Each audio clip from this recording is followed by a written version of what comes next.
হাতি ও মাহুতের গল্প। একটা সময়ে এক রাজ্যের রাজার খুব বড় একটি হাতি ছিল। তিনি হাতিটিকে খুব ভালোবাসতেন। হাতিটি ছিল শান্ত স্বভাবের এবং বুদ্ধিমান। তার দেখভালের জন্য একজন মাহুত ছিল, যে প্রতিদিন হাতিকে খাওয়াত, স্নান করাত এবং তাকে নিয়ে হাঁটতে যেত। দিন যেতে লাগল, কিন্তু হঠাৎ করে একদিন হাতিটির স্বভাব বদলে গেল। সে খুবই রাগী ও আক্রমণাত্মক হয়ে উঠল।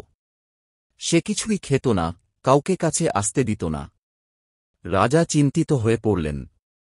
ডাক্তার, জাদুকর, পণ্ডিত সবাই এলো, কিন্তু কেউ সমস্যার সমাধান করতে পারল না। একজন বুদ্ধিমান পণ্ডিত তখন বললেন, রাজামশাই, হাতির আশেপাশে কে কে থাকে সেটা খেয়াল করুন। অনুসন্ধান করে দেখা গেল যে নতুন এক মাহুত সম্প্রতি নিযুক্ত হয়েছে, আর সে ছিল রাগী, দুর্ব্যবহারকারী ও হাতির সঙ্গে দুর্ব্যবহার করত। পণ্ডিত বললেন, এই হাতিটি আগে শান্ত ছিল, এখন রাগী হয়েছে কারণ সে তার আশেপাশ থেকে নেতিবাচক আচরণ শিখছে। রাজা সঙ্গে সঙ্গে সেই মাহুতকে সরিয়ে এক সদয় ও সদ্ব্যবহারী মাহুত নিযুক্ত করলেন। কিছুদিনের মধ্যেই হাতির আচরণ আবার আগের মতো শান্ত ও নম্র হয়ে গেল। নৈতিক শিক্ষা। আমরা যাদের সঙ্গে সময় কাটাই, তাদের আচরণ আমাদের উপর প্রভাব ফেলে।